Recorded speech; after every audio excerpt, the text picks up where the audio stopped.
tôi hân hạnh được trình chiếu một trong những bài thuyết giảng sâu sắc với tựa đề Sư phụ luôn luôn ở cùng chúng ta, phần 1 trong 3 phần trong tiết mục Giữa thầy và trò, được giảng bằng tiếng Anh vào ngày 22 tháng 12 năm 1992 tại Bình Đông, Đài Loan, còn được biết là Formosa.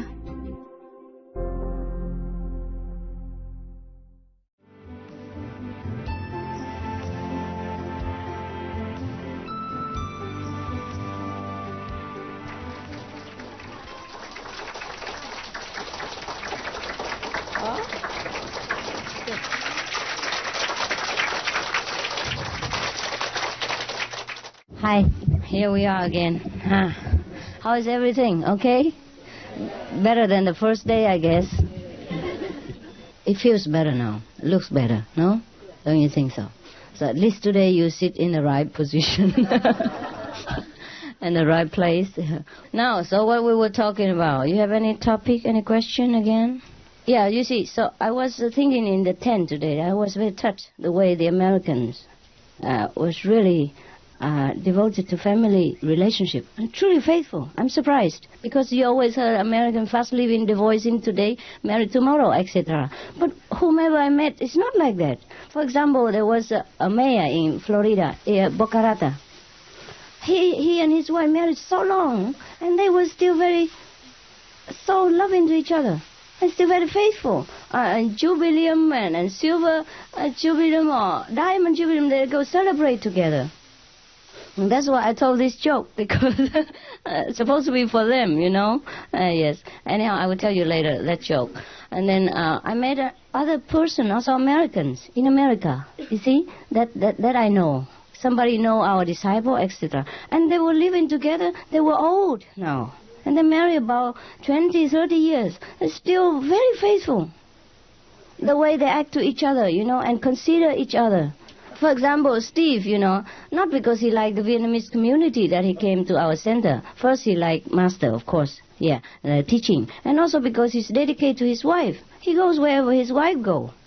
And he's mixed in because of his wife. He feels the love for her makes him blind to anything else. And then he don't see any Vietnamese. Anybody will do. Understand? He just mixed in because he feels he's with her and that's it. He's not with anyone else. So it doesn't matter who is around. It doesn't matter. So if you love a master like that, then you're okay. You don't see anyone else. You only see the master. Yes. So at least you can learn something from the mundane relationship.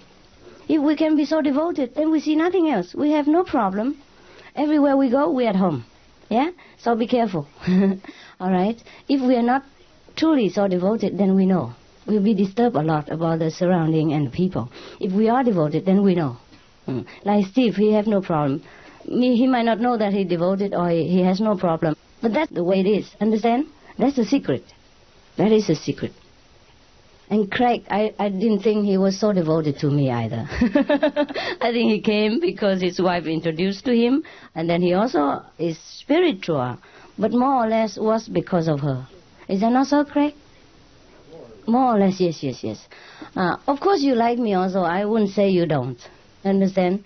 But if not for her, you would not have so taken a lot of trouble. Probably wouldn't be here. Yes, you wouldn't be here either. You see that? And I'm not jealous with this. I'm very touched, you know. I'm very touched that even in a mundane level, one person can be so devoted to that person. I'm happy for them. Understand? So if you say you're very devoted to Master, and if you can be up to that much, it's enough already. Yeah. And then you have less trouble, because you're blind to anything else. And then you have less trouble in your life. Not that I ask your devotion. Understand?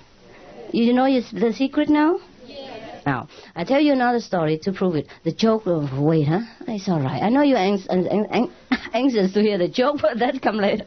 It's not important. It's just a kind of punch so that I can talk to you. Yeah?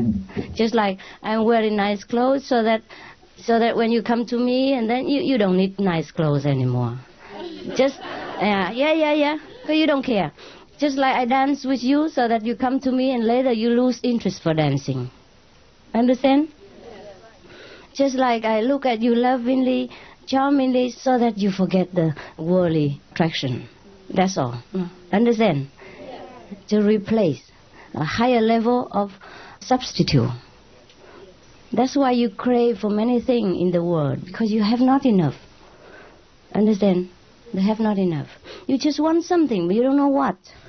And then you grasp here and there just for substitute. And all cheap substitute doesn't satisfy you. So someday you have this girlfriend, another day you have another girlfriend. Because each one has something you like, but not all the things that you like.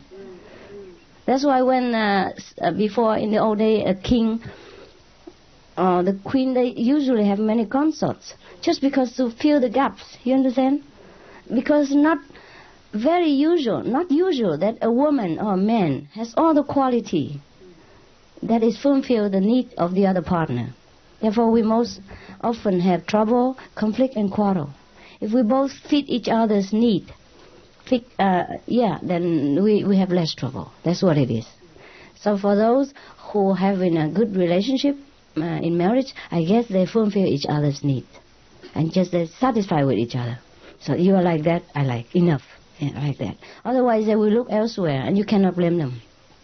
You understand? Therefore, I do not condemn people. I just say it is better you stay in one relationship. But I also say, if it is intolerable, then you just take care, yeah? Do what is best. The main point is to keep the equilibrium in your environment and your life in order that you can concentrate. That is all. Not because to keep a marriage is so important. Understand? It is important as long as it keep your equilibrium. Tranquility, so that you can concentrate.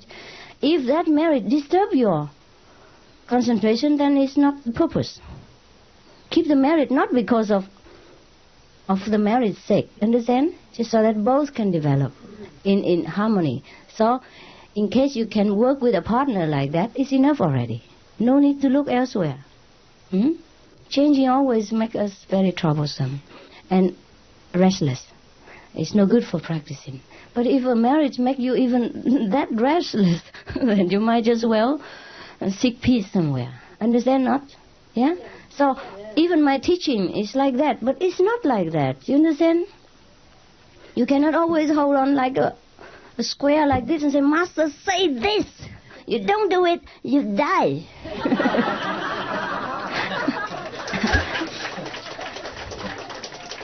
It's not true. It's not true. If I'm like that, I'm not worth to be called even a friend. Never mind a teacher. Huh? Okay. So try to understand the underlying teaching and not always hang on to the letter. Huh? For example, I always say sometimes, if before initiation you already had 2 women and you're all right all together, don't because of the precept, one person, one woman, one man, and then cut one. That's make trouble. My purpose is to bring happiness to you and tranquility to your life, not to cause chaos and upheaval. Your love life and business in anything at all. That's not the purpose. You understand? That defeats the purpose in the beginning. Therefore, when you want to judge somebody or condemn a situation, you have to think carefully. Understand? You have to be flexible all the time, all the time, all the time. You have to see the situation and his inner intention and his level of understanding. If a child cannot walk very fast, you cannot scold him. But if a person who can walk fast and then purposely delay the forward moving of a whole group, then you have to scold him. Understand or not? Yes, yes.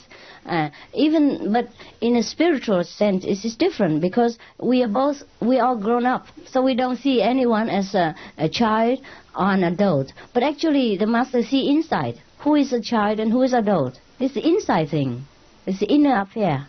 Therefore, even though many people do the same thing, but I treat them differently. Yeah. So just like yesterday, you say I treat you, the Americans, you know, the Occidental people, a little bit special and make you embarrassed. Should not be. You understand? Should not be. I know what to do. Yeah, you deserve some special treatment. You came from a different culture and you've gone through a lot of hardship. So you need a little bit extra comfort. That's all right. That's all right.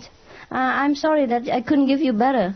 treatment because of a lot of other things. Yeah, so this is not enough. It's not enough. But I understand that you appreciate a little thing, just a kind of symbolic.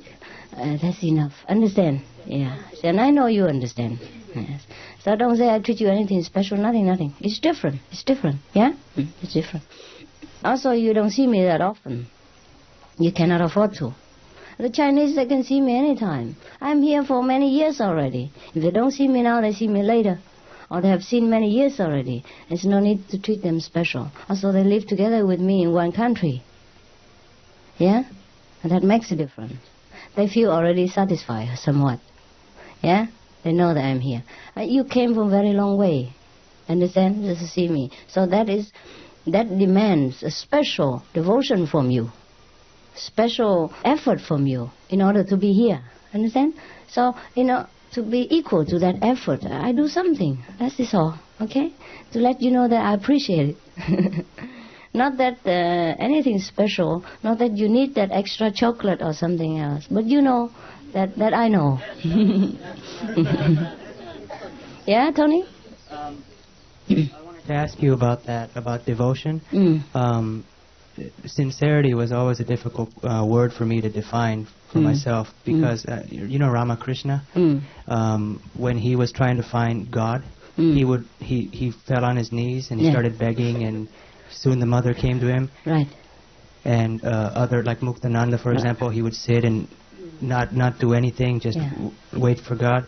I don't know if I can myself ever. So devoted, right? But is that what we're striving for, or is, like you just mentioned that we traveled so far? That's also devotion. Is that? Yes, it is. It's the same kind of devotion. Yes, same kind of devotion. Otherwise, you would go to Florida Beach, or take your girlfriend to party, because you cannot prefer anything else. Well, he fall on his knees, you fall on the aeroplane. It takes money, time, and determination to come here. It's no fun. It's no fun to come here for 1 week and don't know what treatment you get even. And you know it. It's not fun. Except you truly like it. Yeah, that you have no other preference. Yeah, then you go. Understand? Yeah. Otherwise you could go to India even. There's so many masters there. Or at least easy to get one, huh? It's not easy, but if you know the way already, it's not hard. If you just very novelty from nowhere, then it's difficult to find master, because you tend to run after the orchid, the yellow rope. Yeah, then it's difficult to find. Or you try to run to Himalaya and search it in the snow. But when you know already, understand, it's not hard to find a master in India, because you know where to look for. Yeah? You don't look in a special place. Then you look. Most masters are very ordinary. They live family life. And they're very ordinary. If they walk on the street, you never know that a master. They don't wear any special clothes. Normally like that. Yes. They might wear, but it's not a mark of the master. And when you already know all this, it's easier to find a master in India, right? So I said, if you really don't like it, you wouldn't have been here. Okay? Devotion don't have to have a certificate. Yeah? And say that this person is truly devoted. And devoted has to be like that, like this, and the other. Just like Mary yesterday, she thinks she's not devoted. This is nonsense. Yeah? Right. So I know. I think, I don't know if I can speak so much for the Americans, but for myself, the idea about worshipping, I've been, when I come to Southeast Asia and I see people worship statues and I just can't bring myself to do that, but I feel that what they're doing is right. Yeah, they're doing right in their way. They are in their way, right? Yes. But if they are sincere, everything's all right.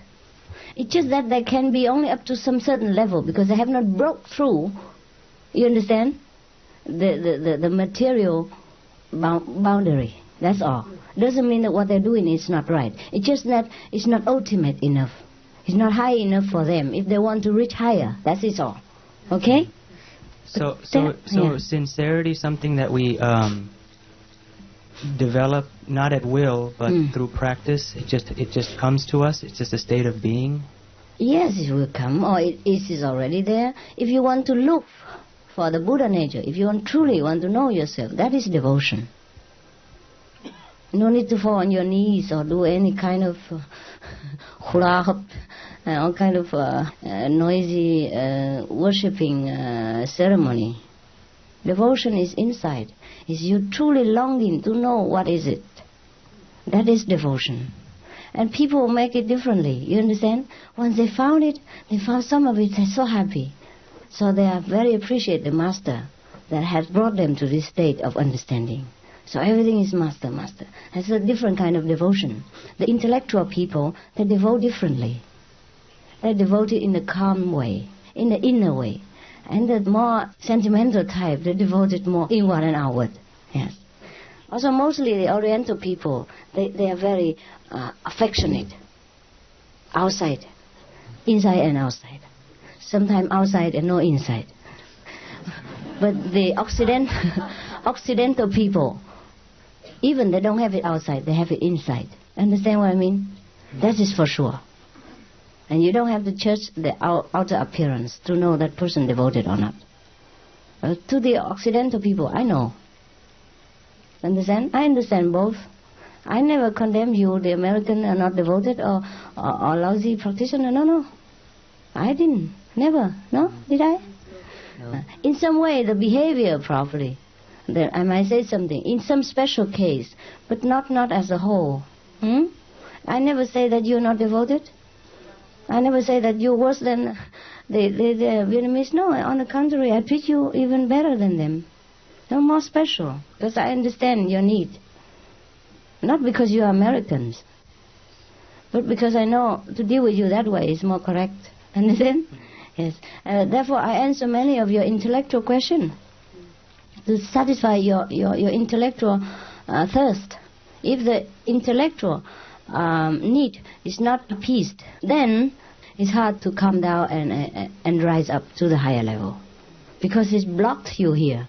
It stay here with many questions, with many doubts. You're in trouble. All right?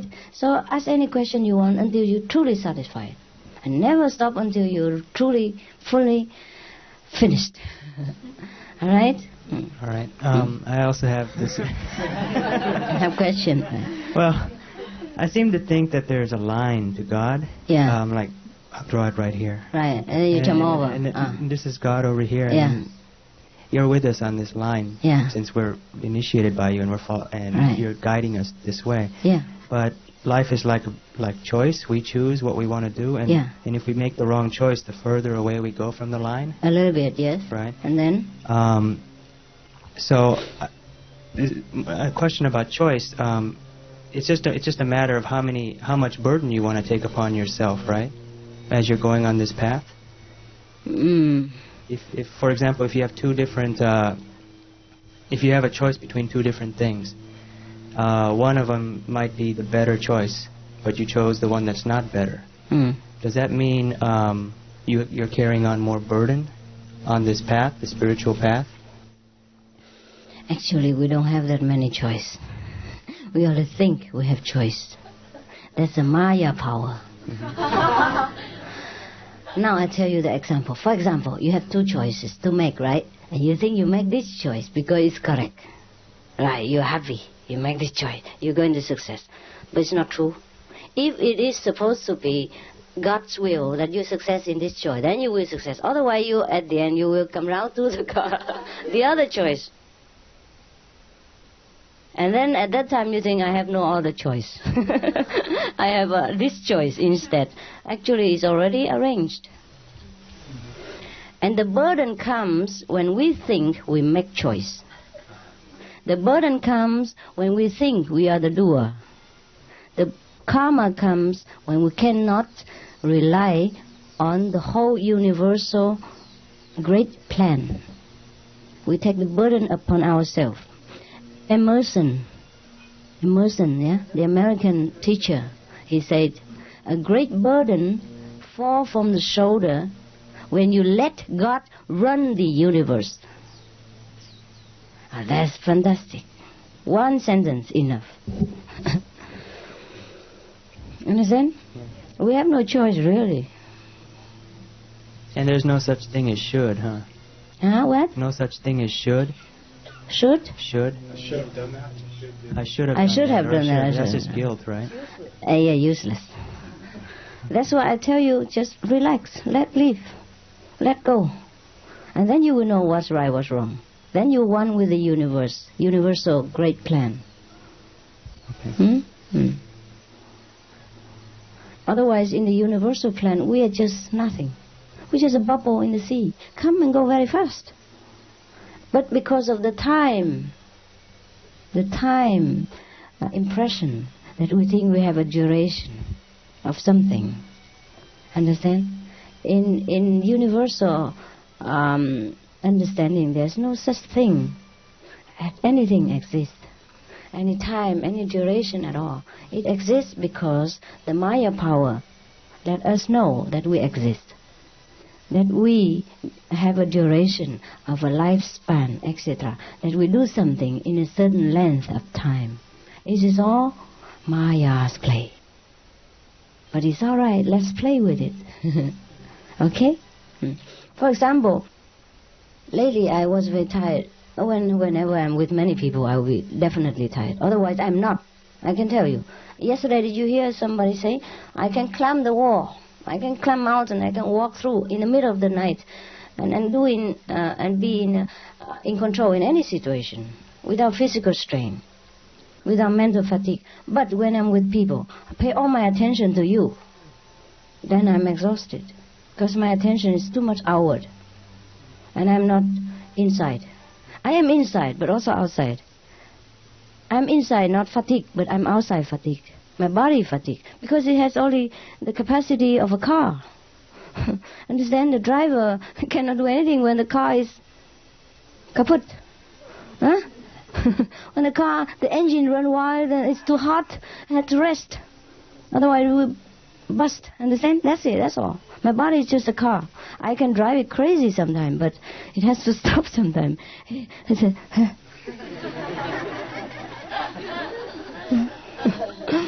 Now, you know, huh? Okay. Yes. Oh, we might think that way. We might think that sometimes because it's a habit that we think we are the doer. Yes. But actually, the whole universal's plan is already planned. You remember even one hair fall down is also the intention of the Lord. Yes. But we know everything, but we don't know anything. We know we read every book, but we never understand. Hear you hear, but you do not understand.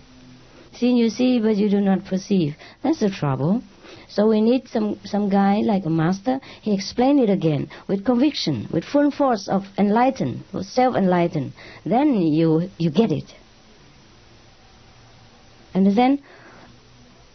A banker, a bank owner who talk to you, you know he has support of money. But another person who has no money, but talk about money, talk about billions, still doesn't give you any assurance. Understand what I mean? Yes, that's the difference. Both talk about money, but you are assured by somebody who is millionaire, and you are not assured by someone else who has no penny. Understand?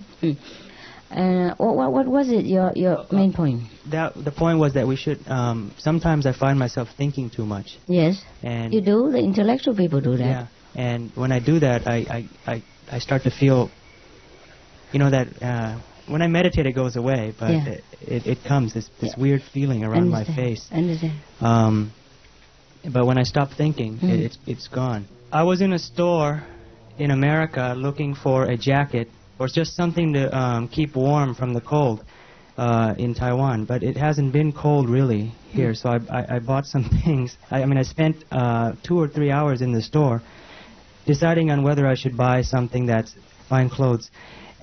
So basically what I thought so much, and I ended up getting a lot of feeling a lot of burden in my head. It's so easy. You can ask the travel agency. I called the Taiwanese counselor. He didn't know. Why you make such a small problem and talk to a big person? Who? Oh, Taiwan. Yeah. You should not take an elephant to carry a grain of rice for you. It's easy to call any agency to ask the Pingdong temperature, or to ask anybody who knows about Pingdong, who knows English. You make a lot of trouble for nothing. Yeah. Yeah, all right, never mind. Next time you know. An elephant can carry a grain of rice, but is it worth it? You understand? He asked a counselor just for a temperature. It's not his business to know that. Even if he knows, you misuse him. You abuse his power. Understand? You can ask me for any mundane thing, how to buy your socks, etc. But you waste my power, waste my ability. Yeah? You should not make a president to type some letter for shopping list for supermarket. That is all. Sometimes we have trouble because of ourselves, not entirely the environment or the people. Rethink it. Rethink whether you're doing right, or is there any better way to do it, or to deal with people. Understand? So, for example, I have told you about the organization. Before, I was very shy. I don't want to directly pinpoint at people, but now I have to do it. Because relating to other person and then to the third person is completely different. Everything's so chaotic. Even I directly do it, still make trouble. But at least I know what's going on right away. And I won't be surprised. Understand? And it's easy and faster to recover or to reorganize it. All right? So think a little bit more about the way how we orient our life. And maybe something we improve. Okay? Yes, sir. In mentioning that everything is already arranged for us. Hey, yes. And that brings to my mind a question of, if it is already arranged, then what is the purpose of striving for enlightenment or for liberation if our striving is virtually meaningless at that point? You have to strive in order to know that you don't need to strive. You strive until you give up, you mean? No. You strive until you understand that. You fully understand that every effort is useless. Is useless. You have to make an effort to be effortless later.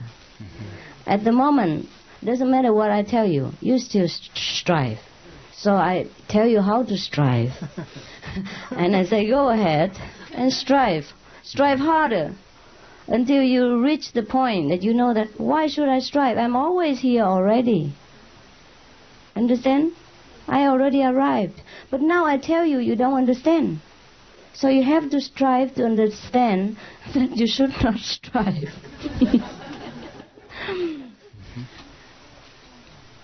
Okay, Vincent? Because now, if I tell you don't strive, can you stop?